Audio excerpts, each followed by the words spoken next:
This is the Little Rock Team Podcast presented by Staley Electric. I'm Patrick Newton, and we are going to spend the next 10 episodes paying homage to the 2015-16 Little Rock Trojans, a team that wasn't just the best in school history, but among the very best basketball teams in the history of the Sun Belt Conference. Coached by Chris Beard in its first and only season with the program, the 2015-16 Trojans became the first team in Sun Belt Conference history to win 30 games and captured Little Rock's first ever outright Sun Belt Conference championship. Now, it's important to note this was not your classic Cinderella. This wasn't a team that just got hot late in the season. This was a juggernaut from the outset that entered the NCAA tournament with just 4 losses the entire season and were tied for the most wins in the country.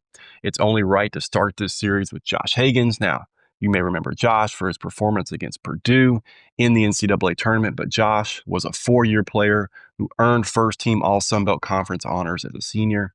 In that win over Purdue, he became the first player in tournament history to post a line of 30 points, 5 rebounds, 5 assists, and 5 steals, and of course hit one of the biggest shots in program history and put himself and Little Rock on the national radar.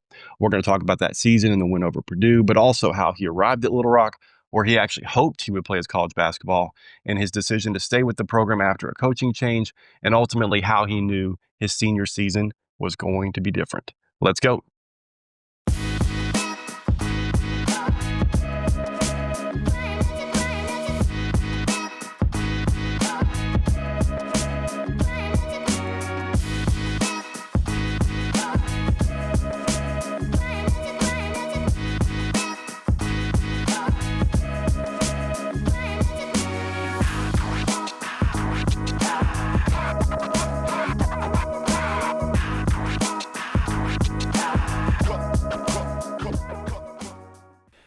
Josh Hagins, thanks for doing this. Patrick Newton, Josh Hagins, Little Rock's Team Podcast. Josh, not a guy that, I think everybody knows who you are, but you were kind of ended up being the poster boy for that 2015-16 team. Little Rock team won 30 games, had the big game against Purdue, and we're going to get to all that and kind of talk about it in detail. But to start out, I wanted to ask you just, earlier for you, you grew up. Did you grow up in Little Rock? Yeah. So basketball for me started here. I moved here when I was 5. I'm coming from a military background, so I moved here when I was 5 from Alabama, Birmingham. And for me, my first recreational game was Jacksonville Air Force Base. And then, I grew up playing with guys like Archie Goodwin, Bobby Portis, I.J. Reddy, Dusty Hannis, Deshaun that was with us. So I was a big Arkansas Hawk for 6 years, Arkansas Wings, Coach Reddy, Coach Salandra, Coach Winston, Coach Hannis. Those are guys. Those are people that kind of, taught me the game and how to play. So, this is kind of where I was raised. And obviously over the summers, I went to Steve Shields camp like 3 or 4 times a summer. So, the roots definitely started here. We got some pictures of you at the Steve Shields basketball camp back in the day. Right, I remember when you were on the team and somehow that came up. Right. It was the most random thing. We had one shot. We had those like DVDs in my office. I don't know if Right. you remember or CDs. I don't know what they were with all the sure. photos from back then. Yeah. And we were looking through them. And I want to say it's you and like a Ben Wallace jersey. Yeah, absolutely. Does that sound right? Yeah. Ben Wallace jersey with the headband, had the braids. Yeah, I was a big Pistons fan at that point in time. So. Does the family move from Little Rock to Bossier City? Yeah. So it was, we're military. So like I was fortunate. Like a lot of my friends moved like every 2 or 3 years. But for me, most of my childhood was Arkansas and Bossier City. So I spent 6 years here and then 6 years in Bossier City, and I was just able to come back home. Yeah, and you went to, was it Airline High School? Yeah, Airline High right out of Bossier City. It's a great name. Why is it called Airline High School? That's just the name. It's the name of the street, so I don't know too much about that. But I just know, Airline High is a 5A school, public, so it was a good place for me. It was a place to kind of reinvent myself as a player. So kind of rediscover myself and figured out who I wanted to be. Yeah, and you're a guy, like I can remember, the coach staff being really excited about you, and we'll talk more about like the class you came in with, but I can remember them talking about you and, kind of came in with the reputation of just being really skilled. You ended up being like such a good scorer. You didn't hear so much about that then. It was kind of like the ball handling, the passing. Yeah. What's the recruiting process like for you coming out of high school? It was tough. You understand, like Bossier City is not like a hotbed, especially at that point in time for boys basketball. So, for me, I was going to get most of my recruitment in the summer. Obviously, during the year, it is what it is. But yeah, for me, it started with Southeastern. I remember that was my first letter in 9th grade. Southeastern Louisiana. Yeah. So that's where Roger started. Yeah. So that was my first one. After that, I think it kind of picked up a lot. My sophomore year, I averaged like 13 and 7. So I think 7 assists as a sophomore, I think kind of caught a lot of people's eye. So it would be schools like Indiana, Texas A&M, a lot of pretty much every school in state that was small in Louisiana. So Northwestern State, Tulane, Louisiana Tech, Nichols, that type of thing. Sam Houston State. So it was tough, but at the end of the day, it was the thing with recruiting is like you just got to be able to handle all the phone calls kind of late at night, and that was kind of getting me. You know what I'm saying? They'll call like 9, yes sir, no sir, to like 11 o'clock. Sure. So, yeah, it was tough, but we figured it out. I remember Creighton being another school that was really involved with you. Yeah. How real was that? How close was that? Honestly, that was, to be just transparent, that was my first choice. Sure. So, Creighton, big time school. So especially, Doug McDermott was there at the time. And I remember I took the visit. I was there for 3 days. Me and my brother, we had a great time. We got done with the visit, and I'll never forget this. I called the coach after the visit, the assistant coach, and I said, hey, I want to commit. That's what I said. I didn't talk to my mom. I just, hey, I want to commit. And he told me, hey, don't put all your eggs in one basket. Just hung up. So I'm like, yeah. So, So I'm just, in my head, I'm like, okay, what's going on? But I kind of later on learned that they were kind of using me as a bait to get another guard. So they helped them speed up his decision. And, I was sad for a week, but I took a visit to Little Rock, came back home, and luckily it just kind of made sense for me to come back home. So Sure. And kind of what you're talking about, I mean, some people may know this, but like that, the recruiting process is complicated for a coach. You obviously got a lot of people. You've got your first choice. You maybe have like whoever that second choice is. And I've seen it happen on UALR's side too, where a player comes in and maybe they're interested, but maybe the coaches aren't quite ready to take the commitment. But I would imagine, like from your standpoint, at that age, that was really tough. I mean, at 17, like it was that one kind of crushed me. You know what I'm saying? Because at that point in time, it's like, all right, I'm about to go into my senior year. I haven't picked a school, and I'm not going to get recruited during the year because I've been doing it's Bossier City. So, my future was kind of in question at that point. But luckily, like I said, I took a visit. I was with John Gillen. And we ended up committing the same night at the dinner. So okay, so you came on your visit with John. Yeah, and that was a guy I kind of knew beforehand, so it made sense. What was your connection with John before? So I did a lot of working out in Houston with John Lucas in the summer because I stayed with my cousin Stephen Barber. He played in the NBA for a little bit, so I would be with him in the summers. We'd work out, and obviously me and John were always in the gym with John Lucas and 90 other guys from 9 till 5 p.m. pretty much. So yeah. So they're recruiting you and John, like you specifically, like what's the pitch? What's the sell? Well, for me, it's just home. You know what I'm saying? So obviously, when I see Steve Shields, it's somebody that I've seen since I was 8, 9 years old. So there was a comfort there. Ted Crass was a guy that I grew up playing AAU with and against as far as coaching. He coached the Stars. So, it's a lot of comfort. My AAU coaches being able to come see me play, that was important. They could see kind of what I grew up to be. So it was just being at home, just being comfortable, and just having resources that I wouldn't have. Like my godmom was down the street giving me groceries when I didn't have any money. So, a lot of stuff like that just kind of came into play and made sense for me. Yeah, and you came in with a pretty big class. Actually, your first year was my first year that I was the SID, and it's yourself. You mentioned John Gillen, Kimmy, right.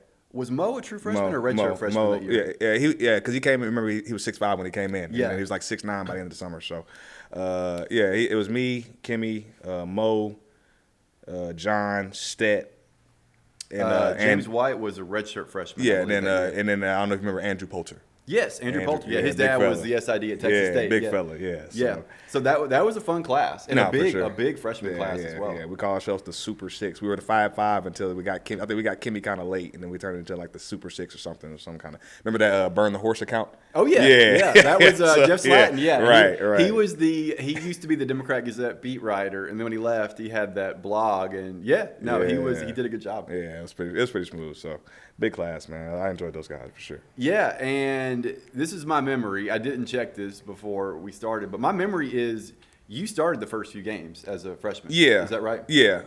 But I'm going to be honest with you guys. I started because John was just the asshole. just the truth, man. Like he was on it. Like I can remember vividly just his speed with the ball. Like he was incredibly fast. He was an athlete. He could score. So only thing that kept John off the floor as far as starting was his mouth. Like he just he wasn't like a bad guy.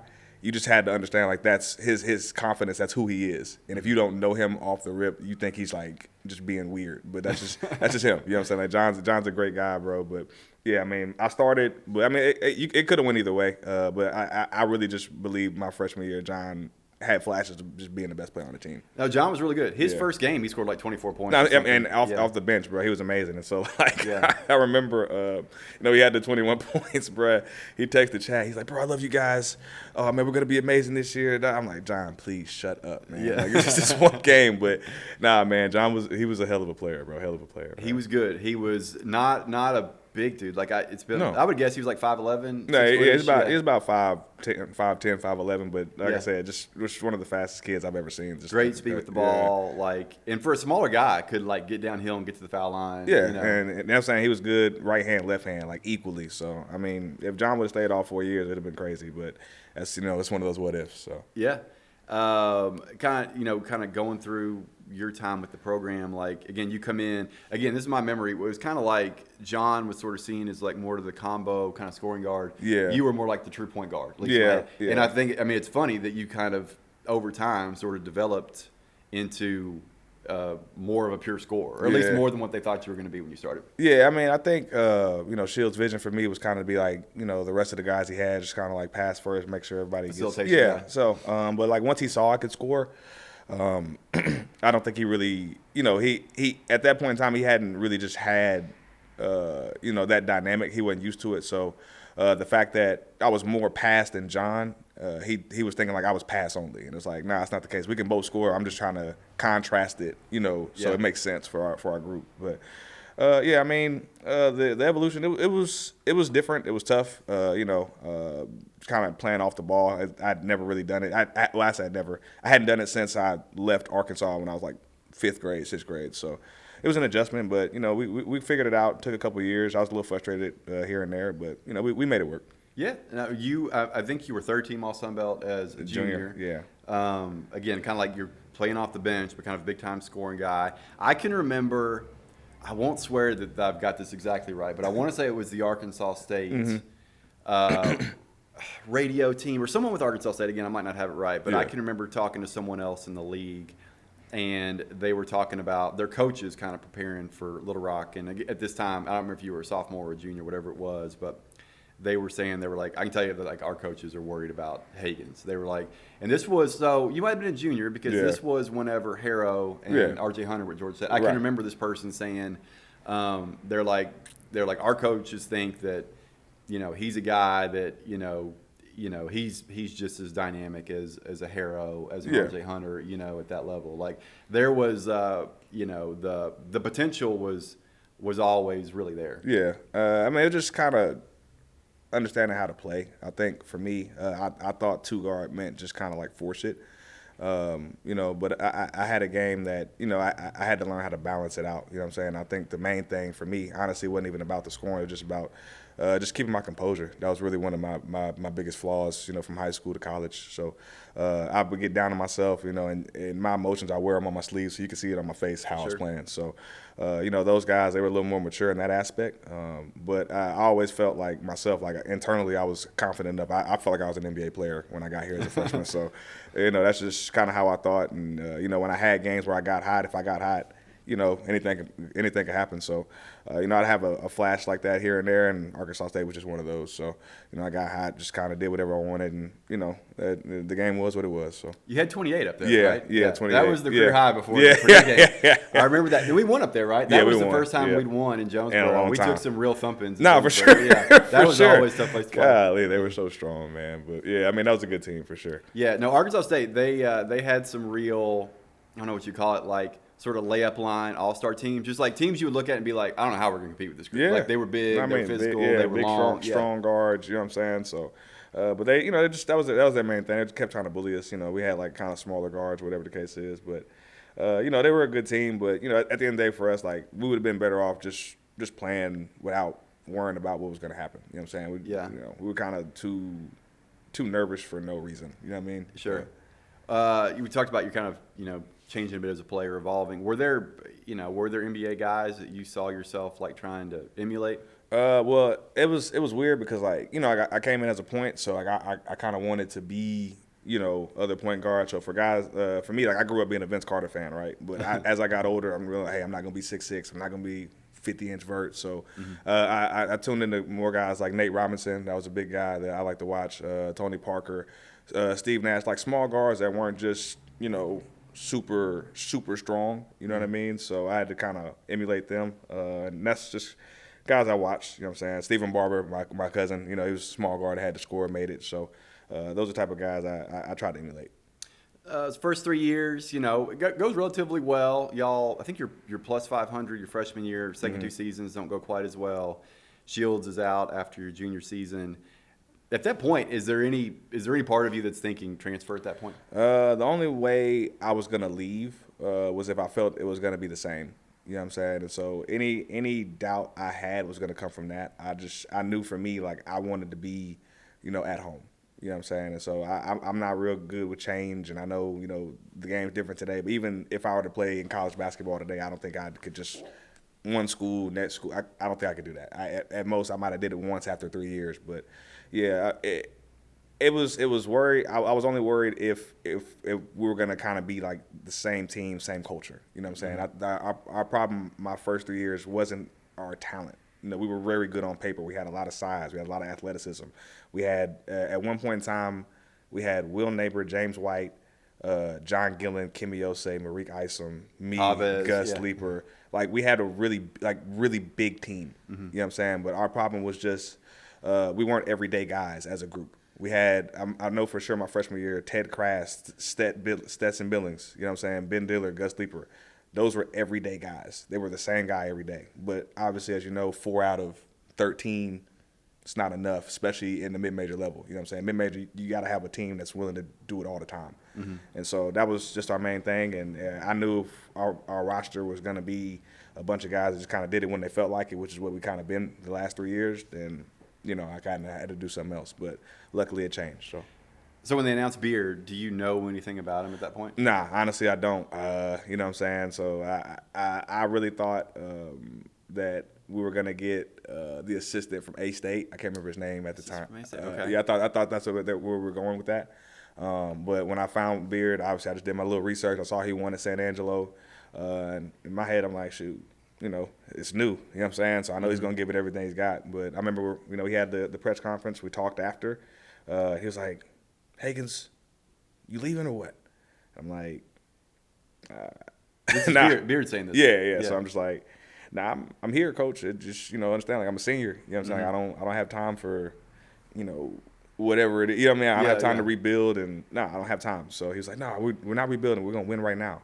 And mind you, I never met him, but sure. I just believed it. I don't know what made me believe it, but I did. So. Yeah. No, I was curious what his message was to you. It didn't sound like it was anything real flashy or even detailed, but it was just like, hey, we're gonna win. We want you to be a part of it. Yeah, I mean, just straight up, like, hey, we're gonna win right now. That was the main message, and so, I don't know why, but I just felt like he was telling the truth, and so, he said that, followed that up by getting the transfers that he got, and I was just like. Man, like we look for real. So like it was the first time in a while I'd been just like super excited about a season. So I was definitely amped up. Yeah, that off season. So you go out and it's Marcus Johnson, Shaylin Jackson, it's Liz Shoshi. Who else am I forgetting? Daniel Green, Jermaine Rutley. Rutley, a guy from was he FAMU? Yeah, Is that FAMU. Where he was? He averaged almost 20 points per game at FAMU. Yeah. What are you thinking when you look at that roster? Because obviously he's bringing in guards too. Is there any part of you that's like that kind of questions what your role is going to be like? Nah, I mean, at senior year, you could have brought in Allen Iverson. I just knew you weren't going to take my spot. You know what I'm saying? So I wasn't worried about that. I was just worried about the mentality of the guys. Like obviously, those are guys that were great players, but like I said, we've had great players before. It's more so about like what type of guy they were. And so, when I meet Jermaine Rutley the first time, he's in the gym, he's lifting weights by himself. And, he understand like he was a hungry guy. You know what I'm saying? That was a guy that the way he worked versus what he actually did in the season, it was two different things because he was so team. You know what I'm saying? He worked his tail off in the offseason, bro. When I met him, he was sweating. He's like, hey, can we get in the gym? And, we hadn't had that in so long. You know what I'm saying? So him, Marcus Johnson, Liz, Daniel Green, even Evan Moorman, you know what I'm saying? All those guys, bro, like they were just hard workers. And so when we finally had hard workers outweigh the lazy, I knew we were going to have a chance. Yeah, so that was my next question really, is at what point did you think that this team had the shot to be different? Was it just kind of seeing the individual players? No, I mean, it was just like that was the first time like I actually like tried to lead, you know what I'm saying? Not just at practice, so like we would have pickup, right? And you know, even after certain sessions in the pickup or lifting weights, like, you know, people were leading, right? It wasn't just me leading, and then people were listening. You know what I'm saying? It's one thing to have one guy saying something, but then for guys to actually like, okay, cool, that makes sense, I got you.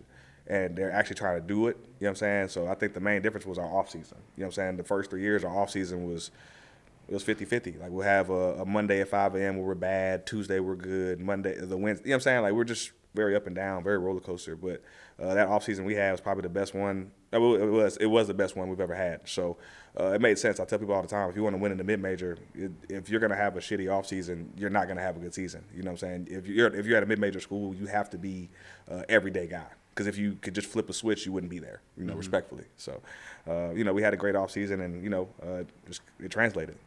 If I would have told you, so you're feeling good about the offseason, if I would have told you in October, you know, before the season starts, if I'd have said, I got a crystal ball, this team's going to win 30 games, what would your reaction have been? I'm like, I mean, I'd be happy, but I wouldn't believe it because, you know, at that point, I hadn't won 20 games yet. Sure. You know what I'm saying? So to say we win 30, I'd be like, yeah, I mean, I hope so, but like, you know, we got let me get through it first. Let me see. Yeah. So. No, you say that. I mean, I can remember talking with, you know, some of the, you know, people around the program, like John Barron and some guys, and I can remember a big kind of talking point that we had in that offseason was like, we might win 20 games this year. Yeah. You know, like, this team can win 20 sure. games. Yeah. Yeah. I never would have thought. Yeah, that 30 is crazy. Going to smash the program record for wins and finish with 30. I mean, I don't think we finished the season leading the nation in wins, but I think for the majority of that year, we led the nation in victories. Yeah. Just a ridiculous story. And so that season starts. We have, and I'll be honest, like I was going back, you know, part of this I remember, part of it, like we played. I want to say Fort Smith in an exhibition. I think it was Central Baptist or something like that. We had Central Baptist. Yeah. We had Centenary. Remember they came Centenary, in? for Shreveport. Yeah. And those games were good, but like we didn't look great. No, we didn't look amazing. We didn't look bad. We didn't look great. Then we go to San Diego State, and I can remember going down there, and you know the coaching staff, they're kind of talking about how we're going to win this game, and obviously San Diego State, really good program. Yeah. They're one of the top teams in the country in terms of playing at home, and just I'm thinking in my head like, you know, hey, it's tough for me to see how we're going to do this. That's a huge step up in competition. That's something else that I don't think people always think about is when you go from playing a Central Baptist to playing at San Diego State. I mean, you're going from like a middle school team to varsity. That's a quantum leap. So, but nah, man, you gotta stay like, I mean, and this is every mid-major team ever. When you see a high major team, there's like a natural hate. Yeah. Right? You hate the attention they get. You hate that college for them is like it is in the movies and TV. And then, you know what I'm saying? Like it's like we're living two different lives. So like, you know, even if a kid like grew up in a tough neighborhood, like once you go high major, we don't even see that anymore. So, you know, we talked about it all summer. You know, we get practice every time we turn it over. He say, we're like, hey, if you turn it over at San Diego State, they're gonna take the ball, dunk it on your fucking head. 15,000 are gonna go crazy. And so like, you know, like it wasn't a fear. It was more like, all right, bro, if he's high major, what's the difference? Show me. You know what I'm saying? And so, like, that's the approach we took all 4 years. It was just that year we were consistent enough in our work to actually kind of stay grounded and work hard for 40 minutes. And so, yeah, I mean, they were a good team. But, you know, again, if you're a team that's a high major, you take a mid-major lightly and we're good, it's not going to work out for you a lot of times because you're trying to flip a switch. And sometimes it works sometimes, but then sometimes it doesn't. So, in that game, when I kind of think back on it, to me, this team really was two different teams, like kind of the first half and the last half of the season. First half of that year, it was a team that was very much defined by being very good defensively, very low turnovers, very slow, very, very slow style of play. You know, really the offense kind of late in games. I mean, San Diego State specifically was really, they just, in my memory, was just kind of like a 4-low and just kind of let you kind of do your thing.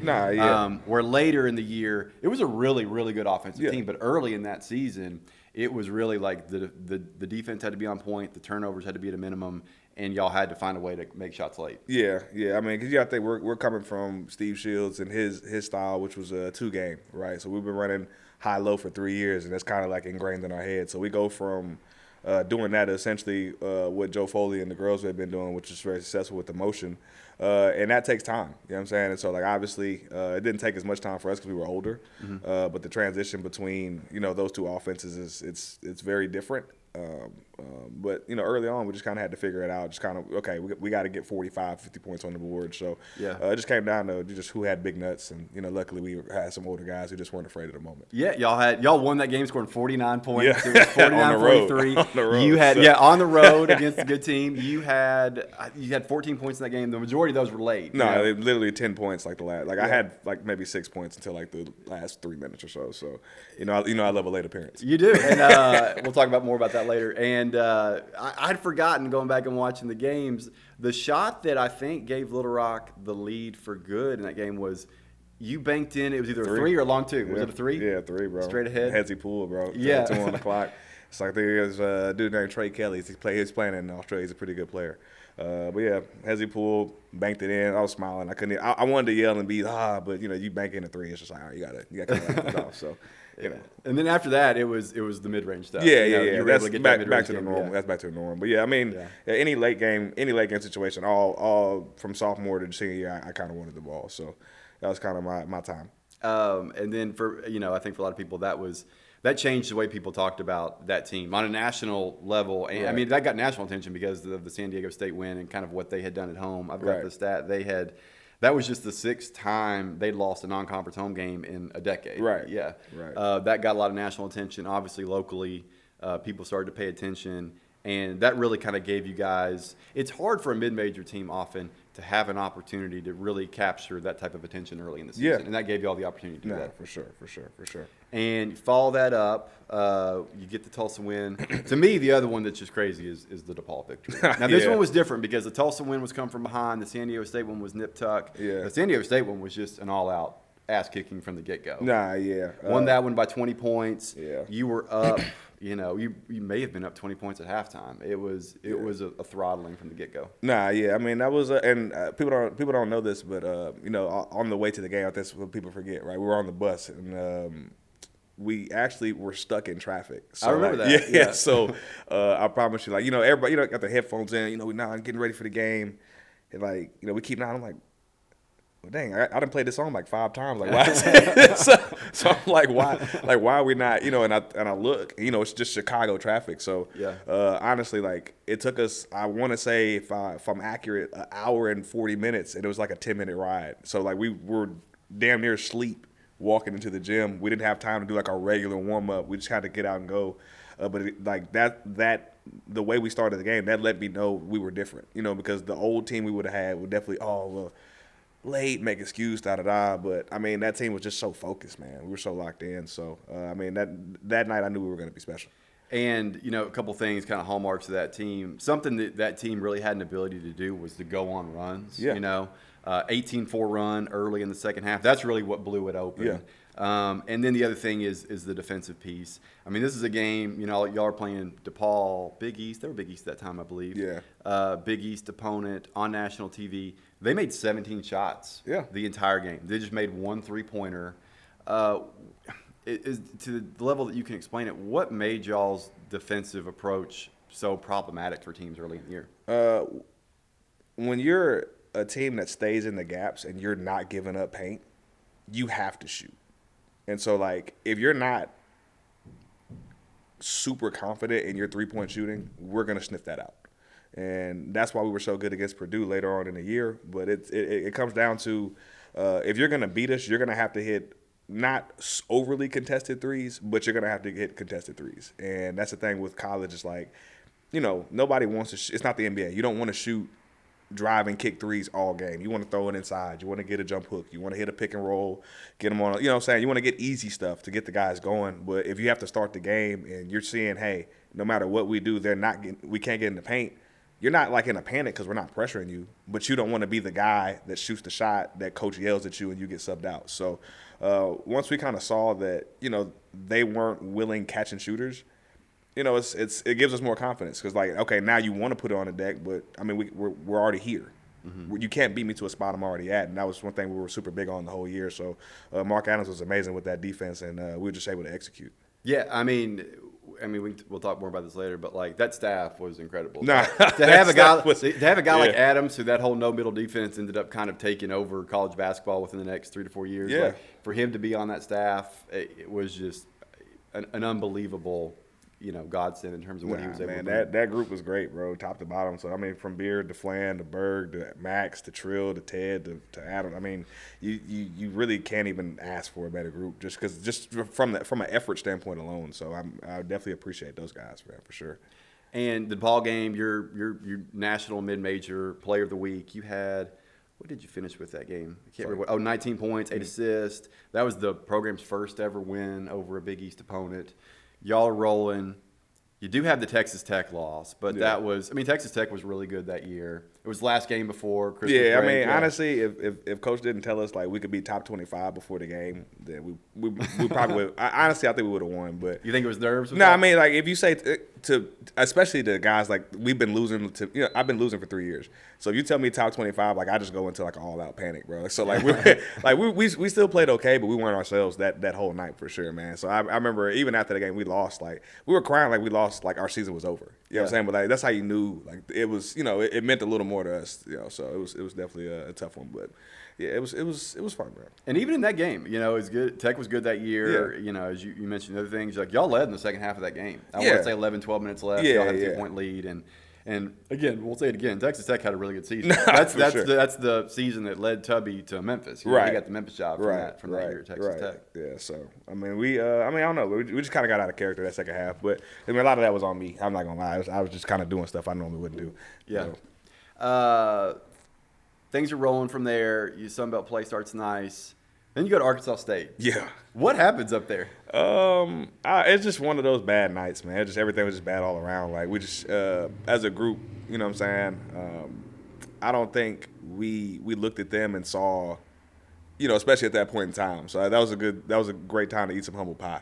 Mm-hmm. So like I'm watching the film and I'm just like, I'm not liking what I'm seeing. So I'm not, I'm not gonna say we didn't take them serious, but we didn't play the way we needed to, and so we kind of had like a high major approach in that sense because we kind of been rolling through the conference or whatever.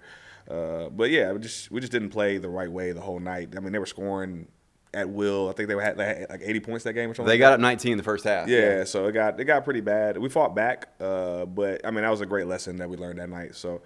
Coach Beard said all the time, either we lose or we run out of time. So it was just one of those things where we had to guard start to finish, and we didn't do that. Yeah, and Jonesboro's always a tough place to play. Nah, yeah. As you mentioned, you had the 28-point game that kind of broke the streak of yeah. But I think in my however many years I was with the program, we maybe only won in Jonesboro once or twice. Yeah. I remember winning one there. Yeah, that might have been the only one that I was a part of. Yeah, that's about it. Because we lost that next season up there for sure. Yeah. Yeah, that was just always a tough place to play. Nah, yeah, they had a good talented. environment. Obviously the rivalry made it real, so they played a little tougher than they normally do on the nights against us. So, but yeah, I mean it was definitely a tough place to play. I'm not gonna lie. And in hindsight, that was a point in the season where things could have really easily gone off the rails. No, for sure. We lose at A-State. We then go to Texas State. Had to win you hit a buzzer beater in overtime, right? Mm-hmm. And then the UTA game. We're up 20.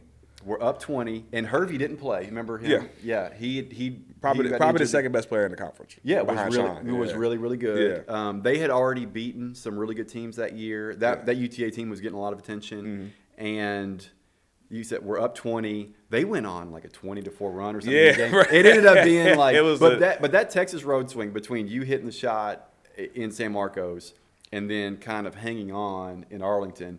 That could have been disastrous. No, it could have been bad. But again, like that's the beauty of having an older team is that we're more able to keep composure, right? In that sense, like when we had a young team, as soon as things went wrong, we're not necessarily pointing the finger, but somebody will throw the ball away. You're like, oh, why'd you do that?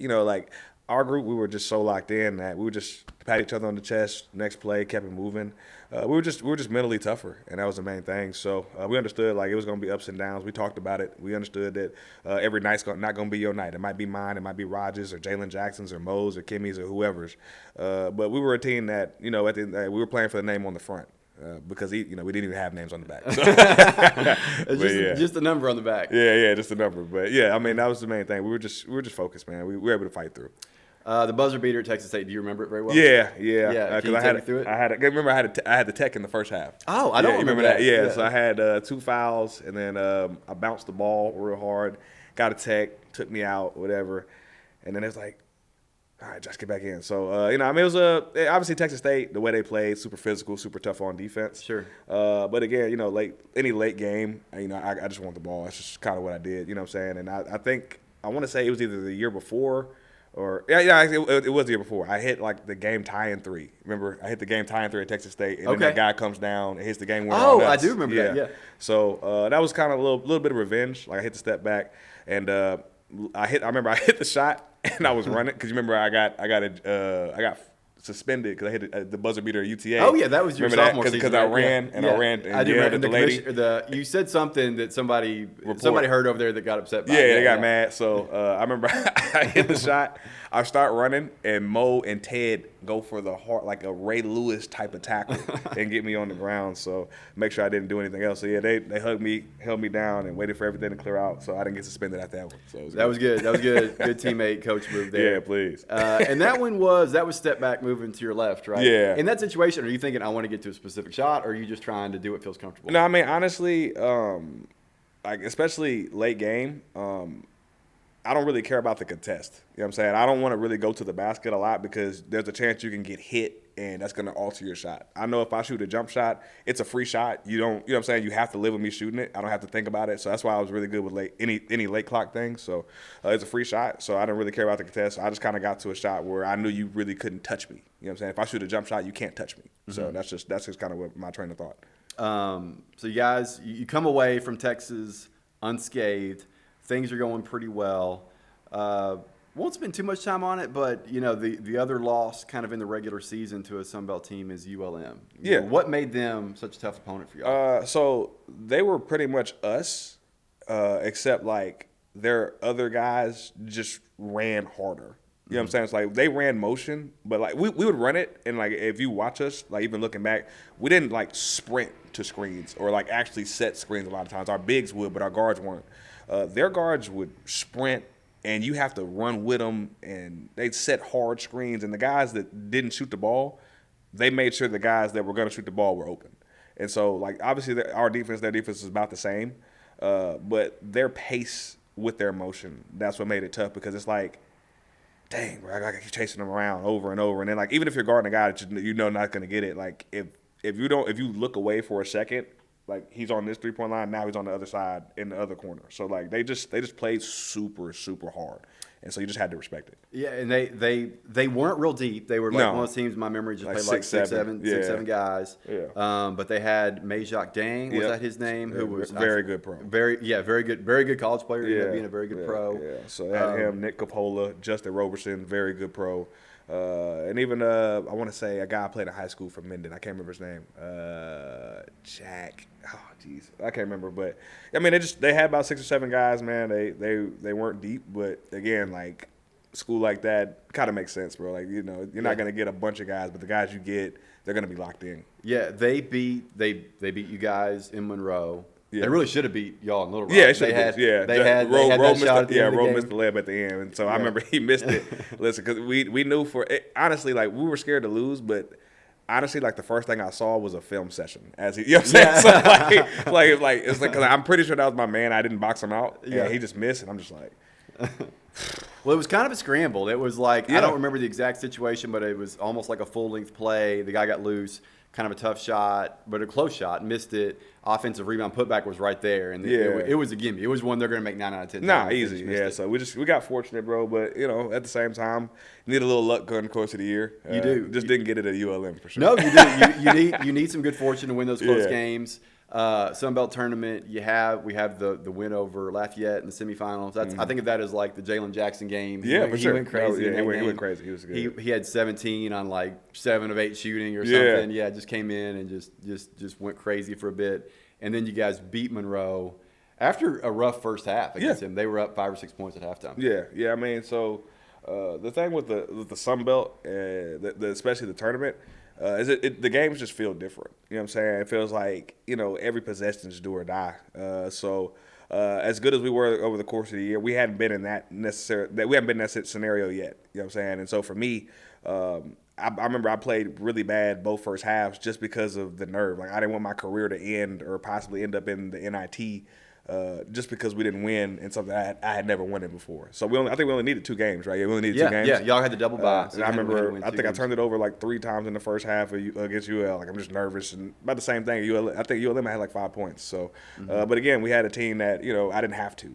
I had Raj, obviously Jalen Jackson was a spark plug, but even Kimmy, Mo, G. I mean, we had bodies that were able. You know what I'm saying? They were able scorers. So, for me, I just kind of had to make sure I didn't blow it.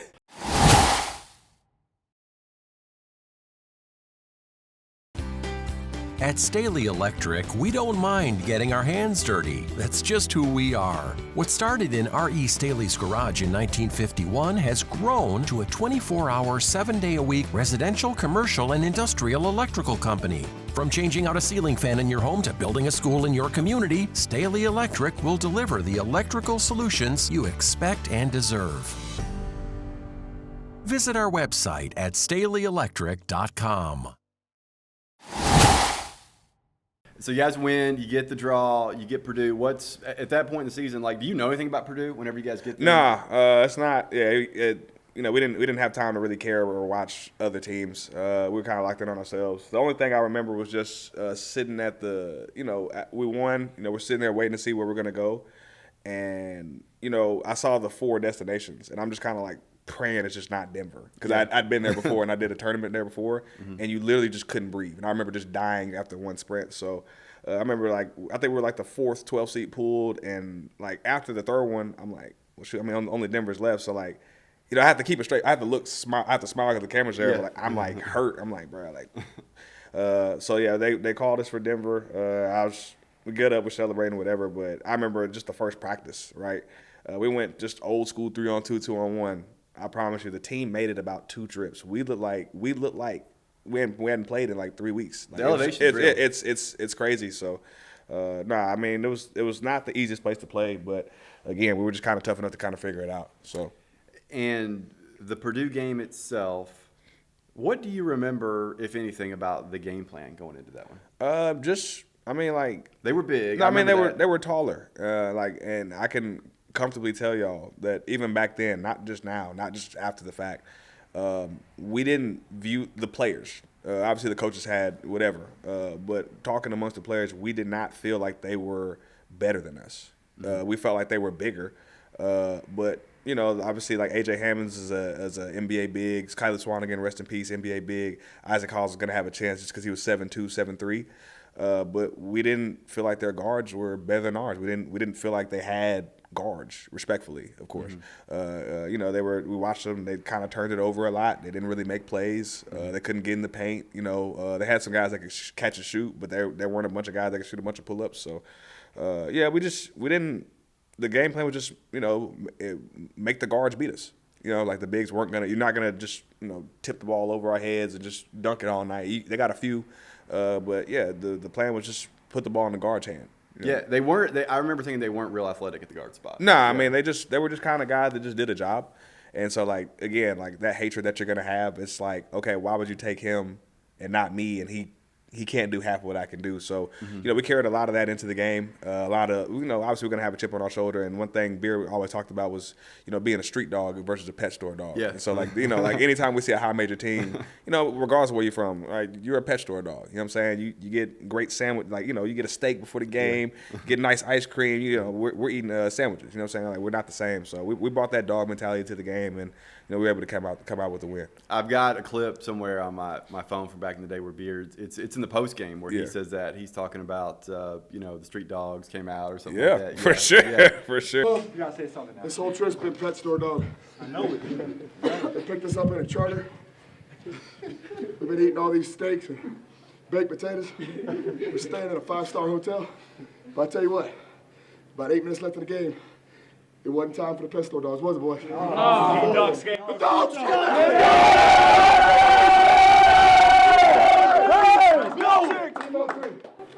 Team on three. I love you guys. We'll talk about the comeback a bit. You're down, was it 14? There's like 5 minutes left. What's the mentality like at that point? Obviously, I kind of hadn't shown up to that point. I was kind of really Did you have 2 at halftime? Yeah, literally 2. So what was the message to you at halftime? Wake the fuck up, basically. So but so I remember. That Beard? Yeah, it was Beard, and I remember because I think Vince Edwards he had a 3 going into it, and I can remember I'm breathing hard. That was the main thing. I was just trying to fight fatigue. Tired. So I'm walking and I can't even hear. And I remember Flange yelling. He's like, Josh, but I'm too tired to really even turn around. Mm-hmm. And so he just kind of turned around. He's like, can you wake the fuck up? And I'm like, okay, I got you. And then I go to the locker room and Beard, you gotta do this, Liz do that, G, you gotta do this, Josh, you gotta wake the fuck up. So it's just like, it's like, all right. That was the message on the bench, apparently. So, I mean, honestly, it was true. But one thing about our team was that, we were honest. You know what I'm saying? I told Beard, like, hey, that's how I need to be coached. That's kind of how I grew up getting coached with the Hawks and Coach Ray. We were just straight up. We didn't lie to each other. And so, we kind of took that. I took that message, and it took me a minute to get going. But once I made a shot, you make a shot, you get a little more energy. You know what I'm saying? So I made one shot, turned it to 2, turned it to 3, and then the rest was the rest. So was the first shot the one? It was a rebound off a missed free throw, Reese, and Reese got the offensive board. You kind of float to the corner, just like a quick catch and shoot. So I shot it, and I remember bang bang, right? You can hear it in the clip, right? So shoot it, bang bang. I was like, okay. You get that one. Yeah. You get. How well do you remember the sequence of shots? So it was the 3, right? I remember they came down, shot. I get the rebound, come in transition. I'm going left. I shoot that little weird high knee up floater I do going to the left, right? I made that, and I remember we started pressing them. Coach Adams, I hate that he called it this, but we had a full court trap. He would call it 22 Josh. and that basically means just trap. That's what that means, and try to get a steal, because I would get steals in the backcourt. Mm-hmm. So 22 Josh, we call it, right? Vince gets the ball. He's nervous, right? They're not really good ball handlers, so I get the steal. They weren't ready. They got sloppy. It got nasty, and so I get the steal. I throw it to Jermaine. Jermaine throws it to Jalen. Get another basket. So we just kind of kept it rolling from there, man. Just kind of kept the pressure on them. It's the tournament, so obviously, they're going to be nervous. They're supposed to win, but the pressure was on them at that point. So we were just kind of playing just to play. Yeah, we talked about those shots. You also have the one that's the really deep 3 from not quite the top of the key, but just offset a bit. I think Roger kicks it out to you. Right. And that's one that maybe gets us back within 3. Is that what it is? Yeah, so I hit that shot. I remember I'm screaming, I'm cussing, getting ready, bro. And I remember, Coach, bring it here, call timeout. And so one thing about me, especially growing up with the Hawks, we used to love this. Like when you go on a run, right, and you make the team call a timeout, we just get the young. That's to this day, that's my favorite part of the game. And so I remember, I hadn't really just talked a lot of trash or whatever, but that's normally what I do. So they call the timeout, and you can see me. I literally just run this way so I can talk so the ref don't hear me, and I'm just screaming. I'm amped up, bro. And I remember just being so hyper. I still get a little chills talking about that. But yeah, bro, it's just one of those moments that that's why I play the game. That I live for that kind of stuff. And you get to a timeout, you're amped up, your team's got your back. Then we come back out, and we kind of finish the deal. So it's definitely one of the more exciting parts of my life. I think after you made that shot, did you see that got to 2 or to 3? I got it to 3, yeah. Okay. At some point, they were able to get a bucket in there. Yeah. But basically, it comes down to you have the ball. I want to say 17 seconds left. Mm-hmm. down 3, and that's whenever you hit Yeah, your shot. yeah. It's the same thing I talk about at Texas State. You know what I'm saying? Like, obviously we had to have a 3 there, but even if we needed a 2, it's just like if I go to the basket, 1, AJ Hammond's is 7 feet. You know what I'm saying? So, 2, I would have to shoot something I wouldn't shoot the same way. I'm gonna shoot a jump shot the same way every time. And then the last thing was I can't remember the guard's name, but he was just super short. And Yeah, he was not a big guard. Not a big guy. And like even if he was, like if I'm shooting a jump shot, I didn't really care about the contest. So I'm dancing around, I'm trying to find a spot. And one thing about me is I used to jump super high. I don't do it anymore. But I used to just jump. Those days are gone. Yeah, so I used to jump super high. 21-year-old Josh. And I would shoot it very aggressively. So. At that point in time, if anybody's going to shoot, it's going to be me. Nobody else is going to end my career. It's going to be on my terms. So I took the ball, stepped up, took the shot, made it, and, I wanted to scream, but I think at that point I ran out of screaming. So I ran out of screaming. Then, Vince, they took the ball out. Vince froze up. Yeah, what do you think happens there? You think he thought that they still had the lead, or do you think he literally thought they were winning. Really? That's what I'm saying. So, this is how smart we were. Normally, because the game's tied, right, we try to get a quick steal. Mm-hmm. But, we saw that they weren't even moving. So, Rods, they have the presence of mind to just not even move with them. Just like, oh. And so, he thinks he's doing the right thing. Yeah, and he thinks he's going to get fouled. And he relaxes. You know what I'm saying? And so, he relaxes. And I'm like, man, they're dumb. Like, you know what I'm saying? Yeah, because, the thing is, at Little Rock, we have 2 big scoreboards. But, a lot of mid-majors don't have these huge where you can see the score all the time. Mm-hmm. You can see the score everywhere in the gym. Mm-hmm. So it's like, 1, how long does it take you to look left or right and not see the scores tied? And 2, you didn't pass the ball for 3 seconds. Mm-hmm. So he was he was confused for sure. Nah, so that's one of those things to this day. It's just okay, y'all took the. And mind you, Vince, I think he made it to NBA, so all respect to him. But at that point in time, it's like y'all take guys like that over Marcus Johnson or over me, over Kim Yose. You know what I'm saying? We wouldn't do that. We might not have made a shot, but I don't think we're just freezing up knowing the game's tied. It's just kind of crazy. It adds the chip on the shoulder. Yeah. You get into the overtime period. You hit.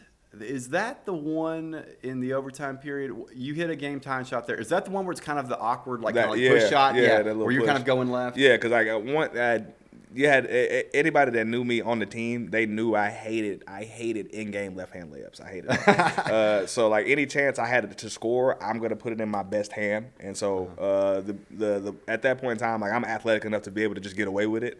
Mm-hmm. But I remember we're down 2, and honestly, there was a tweet before the game. I remember we're packing up, getting ready for Denver. I see a tweet. And they was like, okay, yeah, Josh Hagins, good luck with this 6'8". What was the small forward's name? Do you remember? I don't off the top of my head. Okay, but yeah, good luck with this 6'8", such and such, right? And so I saved it, right? I didn't like it, I just saved it, right?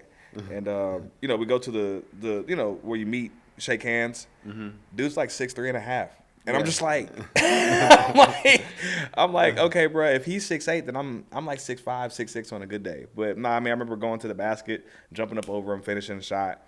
And I remember Iowa State was underneath the basket. I'm looking at Monte Morris in his eyes, and I'm making a shot. I'm really like that. I'm not telling I'm really like that. You know what I'm saying? So I'm in my mode, whatever, we tie it up, and, the rest was the rest. So. And then I think it's the end of that first overtime period. Kimmy ends up hitting the shot in the second overtime. But at the end of that first overtime, he has a massive defensive stop. Yeah. I think it's Edwards. Vince, yeah. Sean Edwards, is that his name? Vince, not Vince. Sean Edwards. It's Vince Edwards. Vince Edwards, yeah. Sean Edwards played at UA a lot. Right. Yeah. Vince Edwards, they try to ISO Kimmy and try to get him. They set a screen for Edwards, try to get him moving right, going downhill. Kimmy does a great job staying in front, sends the game into double overtime. Listen, at that point in time, if honestly, out of the 5 guys, Kimmy's the last guy. You know what I'm saying? So on ball, we didn't really give him that type of recognition, but we knew from practice, from the workouts, from playing ones with Kimmy, especially when Kimmy gets in mode, when he's just not thinking and he's just carefree, you don't go at Kimmy.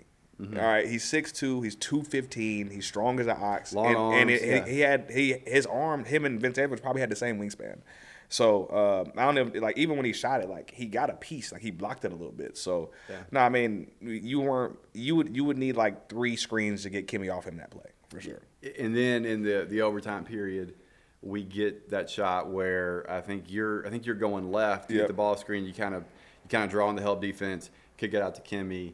He hits the shot that puts Little Rock up 5 or 6, and that's the game. I mean, again, like once if we could have unlocked Kimmy to where he was in that frame of mind the whole year, obviously we're already a great team, but I don't think people can beat us at that point. And so like once Kimmy got in that mode, because again, like people don't know this, but Kimmy was one of the best ones players we had, like playing one-on-one in practice or after practice or like if you had him on, like I remember when he was redshirting on the scout, like he could score whatever. Like he made tough shots all the time. Mm-hmm. And so, once it would click for him in the game, there's nothing you can really do. It's just, because like, he wasn't tall, but if he wanted to make a tough shot, he was going to make it because he's just that good. So he was an elite scorer coming out.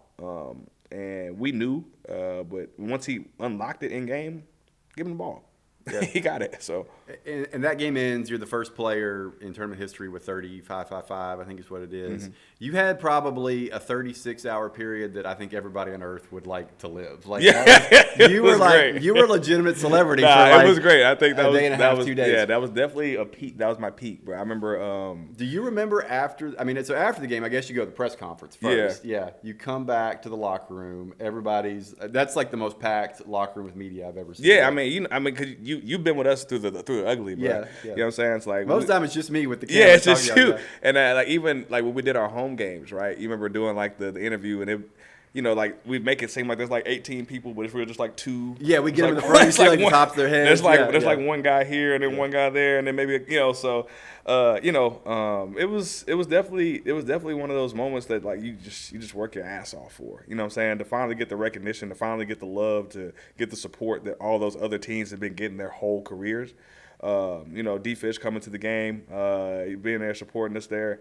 It meant everything, especially for me. D-Fish was a guy that, we in Little Rock, we grew up and we watched. You know what I'm saying? He's a guy that made it. He came from Little Rock. He didn't average 20 points a game. He's just a hard-working dude. To have that kind of support in that moment, I remember I got to the hotel, phone freezing up, can't even, what I'm saying? Like I'm getting so many messages and phone calls, it's not iPhone 16. Yeah. You know what I'm saying? So, everything froze up, couldn't use it for like a day. But, the love I got, man, that was, that's stuff that you never forget. That's kind of stuff you live for. It's funny you say the iPhone thing. Do you remember doing Sports Center with Beard? We went down to it was like a little, we were on my phone. And this probably, I don't even know what this would have been back there, like an iPhone 6 maybe? I don't know. Maybe. But I can remember, my phone wouldn't hold a charge, you know what I mean? Because you're just on it all the time. And, it was before the days of Zoom and that kind of stuff. So they just called in on my phone and you and Beer just audio on Sports Center. And I can remember charging it up right before y'all went on and just being like, man, please make it. Yeah, please make it through the entirety of this interview. Please make it. Nah, man. That whole in between. Obviously, I wish it could have been more spread out, but it is what it is. You can't complain. I remember I had Dick Vitale say my last name, and we've got the tweet somewhere in that little book. He's tweeting about you. Him, Charles Barkley, all that. I mean, it was just it was it's stuff you live for. So.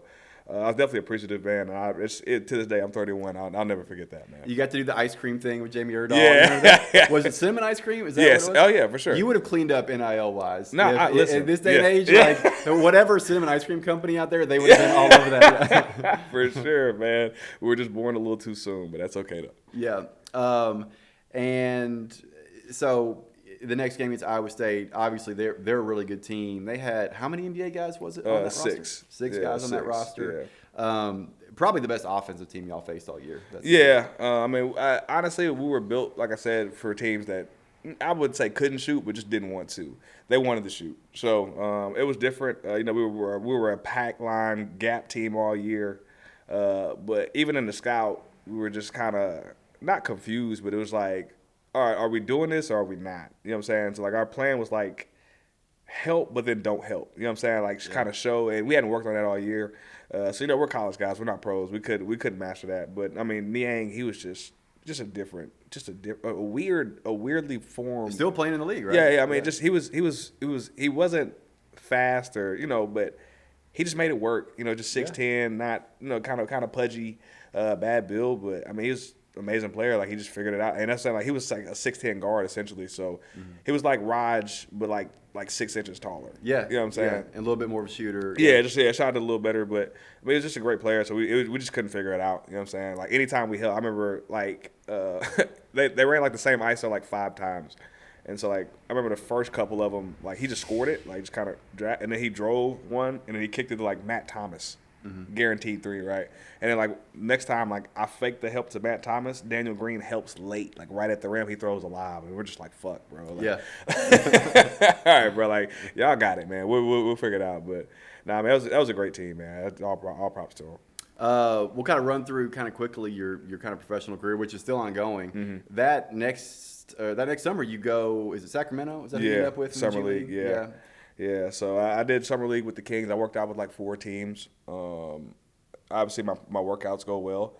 I remember even with Boston, you know, we had to work out like 8 in the morning on a Tuesday. I knew that was their last option because they called me like at 11 p.m. that night on a Monday. So I had to fly at midnight, get there at 2, work out at 8. I had really good workouts everywhere I went, and that was Boston, Utah, Sacramento, and the Rockets. So had good workouts everywhere. But, yeah, Sacramento, we did Summer League. To this day, probably the worst Summer League team in history. Like, we got beat, like, by 30 every game. I think that's I was so nervous that whole week. I might have had 12 points the whole week. Yeah. Just not ready. You know what I'm saying? Just a rookie, just super anxious, whatever. But yeah, I mean, it was something to learn from. So I took that, kind of ran with it, and I've had a good career ever since. Yeah, how have you enjoyed the overseas experience? It's been tough. Like I've had tough spots, but yeah, at the end of the day, you gotta understand, like it's about the journey. You know, with me, I early on, like I was just hell bent on, okay, I got to make it to the NBA by this age, right? So I'd spend like my first 3 or 4 years comparing my journey to somebody else's, and like, okay, why is he here and I'm there? But you know, over time, I kind of learned that. That's what's going to make you, you know, crazy. It's going to drive you crazy if you're always kind of looking at the next man and not looking at yourself. So I've been at the place where I just kind of been in peace like the last 5 or 6 years. And, you know, I've been playing on some really good teams, been making some good money. So I can't really complain, bro. You know, I just got done with year 9. I had a team that I had been on maybe 4 or 5 years ago in Cyprus at Karavnos. That's always going to be home for me. And this year I'm looking to kind of play in a new market that I haven't been in yet. So. Okay. Yeah. We're going to finish up with some fast ones here for you. Okay. Aside from the games in that 2015-16 season, what's the game that you played at UALR that you remember the most, remember the best? So one in particular, before we got just like a bunch of fan support, was Western Kentucky at home. Do you remember when Trincy Jackson hit that 3 on Oh, us yeah, game? yeah, I remember that. Right, so it was in front of Mo, yeah, right? Yeah, so I remember just having like one hell of a game. And then again, like that, talk about that when make a call timeout thing. I remember we're on this like a crazy run. We're on a crazy run. And I think James gets a block. He gets the rebound, gives it to me, right? I hand it back off to him. He dunks it hard as hell. And I remember, listen, we were screaming to the top of our, like we were yelling, bro. And I just remember jumping around, and I think all the fans were on this side. You know what I'm saying? There were no fans on that side. But like all like 300 foot, like it felt like it was packed for about 10 seconds. So I remember that game in particular. That was a great one. We just kind of, we made some mistakes towards the end, and Tracy made a tough shot. But that's definitely probably like the funnest game I had my first 3 years. What was your favorite Sun Belt venue to play in? My favorite place to play was Western Kentucky. Their place, they always had. Yeah, that was like out of all the schools in the Sun Belt, they weren't always the best team, but they were the only team where it felt like college. You know what I'm saying? Like you walk in, you could see the crowd, and there was always like a few thousand. So it was easy to just play harder just because you know, like when fans bring energy, you know what I'm saying? And so like a lot of venues, you know, no disrespect to them, they were like ours. Like ULL didn't have a lot. ULM didn't have a lot. You know, Arkansas State would have a lot with us, but typically just didn't. You know, so we go to a lot of places where it's just like, it felt like a scrimmage a lot of times. And so to go to Western Kentucky and play there, that was always fun. Yeah. Who was the best shooter you played with at ULR? Best shooter? Oh, I got to choose wisely. Might get some text after this. Non-biased. Best shooter. Okay, I'm gonna just say it. I would say Mo was the best shooter. Mo. I would agree with that. Yeah. I mean, Mo was a guy that just, I mean, like we'll have study hall at 5, and then he'll shoot like 900 shots. You know what I'm saying? And I'm like I get it, Mo, but like, can we go the fuck home? Like, yeah, you know what I'm saying? So like, Mo's a guy that just avid, and he was one like people don't know, like he changed his shot like pretty much every season. Really? Like he had one shot freshman year, it's a little higher the next year, a little low. Like he was always fixing it. Like if he would have kept the same shot, he'd have been crazy. But that's the type. He was just a perfectionist. That's the type of guy he was. Like, he graduated in 3 years, so smart guy. Yeah, just a smart dude. Best dunker you played with? James White. Yeah, James White. Yeah, easy. Most athletic, 6'8", long arms. You could throw it up anywhere. We just didn't have a lot of plays where we threw lobs. So who's the best team you faced in your time in the Sun Belt? Best team in the Sun Belt. Oh, that's a good one. Best team. They had Elford and them were good. I would say Middle Tennessee my freshman year. That Bruce Massey group. Yeah, they were just tough, just fucking tough guys, bro. They were dogs. Yeah, just some dogs. So I remember just going on the road playing. I mean, it just felt like every play just hurt. You know what I'm saying? Every play just hurt. So I mean, they were definitely just a team that they didn't have like I wouldn't say NBA guys by any means. They had some pros, some really good pros, but they were just a team that like us, but just like super physical, and that was the main difference. So yeah. I'm gonna wrap up with this one.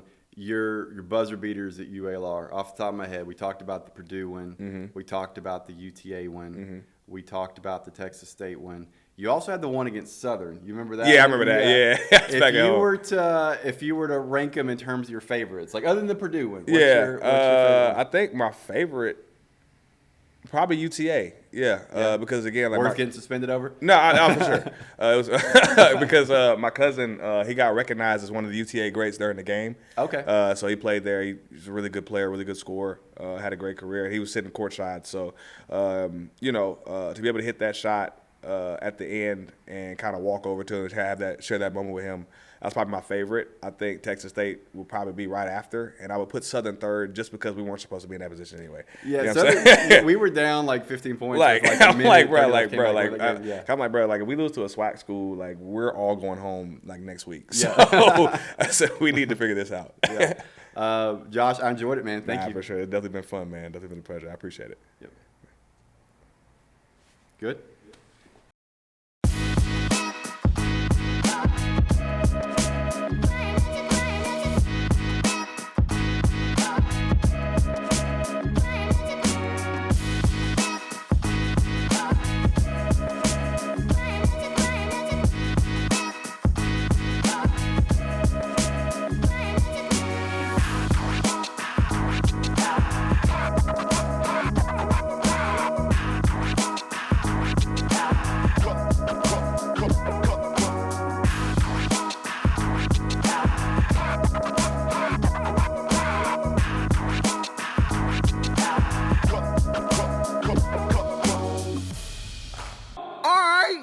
I see you, Pat.